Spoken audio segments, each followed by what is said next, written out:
इसका assertion यहाँ पे दिया हुआ है, copper can not liberate H2 on reaction with dilute mineral acid. अच्छा भाई, कॉपर H2 को नहीं रिप्लेस कर पाएगा, इसका मतलब मेरे पास अगर कॉपर सल्फेट होता, मैं इसको H2 के साथ रिएक्शन कराता तो मेरे पास यहाँ पे H2SO4 नहीं बनता, कॉपर अलग नहीं होता, ये नो रिएक्शन हो जाती। क्यों? क्योंकि हाइड्रोजन से जितने भी नीचे हैं वो सारे के सारे क्या होंगे, यहाँ पे ऑक्सीडाइज नहीं हो पाएंगे उससे ज्यादा। क्यों? क्योंकि यहाँ पे ध्यान दो, यहाँ पे तुम लोग इस टेबल में ध्यान दो, इस टेबल में हाइड्रोजन से जितने ऊपर हैं वो सब हाइड्रोजन को डिस्प्लेस कर सकते हैं एक्सेप्ट लेड।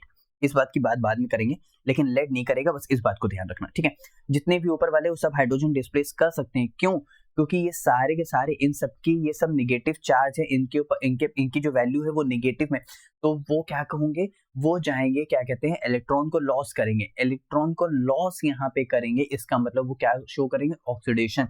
नीचे से आते वक्त इसका रिडक्शन पोटेंशियल बढ़ता जाएगा, यानी ये वाले क्या होंगे, टेंडेंसी टू गेट रेड्यूस्ड, ये क्या होंगे, रिडक्शन शो करेंगे। अब कुछ समझ आया पक्का ना? एक बार यहाँ पे ध्यान देते हैं, because assertion of a metal to displace hydrogen from acids like HCl or H2SO4, its electrode potential must be less than She standard hydrogen potential 0.00 volt। मतलब कहने का है, जो भी मेटल हाइड्रोजन को डिस्प्लेस करेंगे उनका जो इलेक्ट्रोड पोटेंशियल होगा वो She यानी स्टैंडर्ड हाइड्रोजन पोटेंशियल से कम होना चाहिए। लेकिन जो कॉपर है उसका इलेक्ट्रोड पोटेंशियल जो है वो 0.3 है, यानी प्लस है, यानी काफी ज्यादा है हाइड्रोजन से, तो इसीलिए meaning it let's reactive than hydrogen, वो हाइड्रोजन से क्या है, लेस रिएक्टिव। अब उससे लेस रिएक्टिव है तो उससे कमजोर है, तो वो हाइड्रोजन को नहीं हटा पाएगा। And can not reduced H plus to give to H2 gas, यानी H प्लस से वो H2 गैस में उसको कन्वर्ट नहीं कर पाएगा। अब सभी को अच्छे समझ आया? अच्छा, बहुत सी यहाँ पे इलेक्ट्रोड पोटेंशियल का वर्ड आ रहा है, एक बार मैं फिर से उसको एक्सप्लेन कर देता हूँ कि इन सब की वैल्यूज का मतलब क्या है। तो जो इलेक्ट्रोड पोटेंशियल है वही इन सब की वैल्यूज हैं, जो 0.000 माइनस का -1.6 ये सब जो दे रखा हुआ है।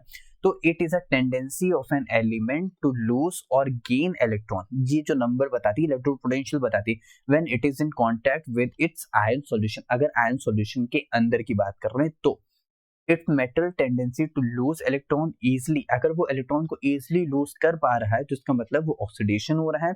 इसका मतलब जो वो पॉजिटिव उसकी जो वैल्यू है वो बहुत ही नेगेटिव में है। मतलब कहने का है, जैसे हमारे पास यहाँ पे जिंक माइनस का 0.76 होता है ना, हाँ देखो माइनस का 0.76, इसका मतलब अगर हमारे पास Zn प्लस H2SO4 है तो यहाँ से ये कन्वर्ट कर देता है ZnSO4 प्लस यहाँ से H2 गैस लिबरेट कर देता है। इतनी बात है, तो ये बस वही चीज यहाँ पे कह रहा है, ठीक है, अच्छे से समझ आए। और अगर इसके रीजन की बात करें तो due to high enthalpy of atomization, पहले रीजन देख लेते हैं आप लोग के लिए, रीजन क्या भी कह रहा है, तो वही इलेक्ट्रोड पोटेंशियल की पॉजिटिव की वैल्यू के बारे में बात कर रहा है। तो Cu has positive electrode potential, ये भी बात सही है, तो इसका असर्शन और रीजन दोनों सही है, और रीजन इसका करेक्ट एक्सप्लेनेशन ऑफ ए भी है।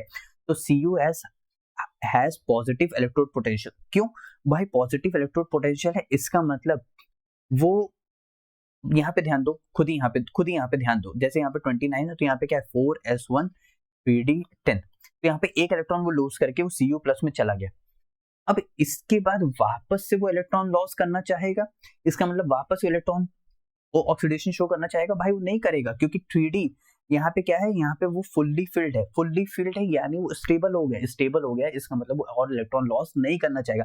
इसीलिए वो यहाँ पे जो due to high enthalpy of atomization, इसका मतलब वो उसका जो सॉलिड स्ट्रक्चर है वो उसमें है, ठीक है, उसका जो सॉलिड जो कनेक्टिविटी उसमें से इलेक्ट्रॉन निकालना बहुत मुश्किल है। लो एंथैल्पी ऑफ हाइड्रेशन, यानी यहाँ पे वाटर के साथ वो रिएक्ट कराना, and copper does not easily to lose electron to form Cu2+ due to this. सभी को अच्छे समझ आए, ठीक है।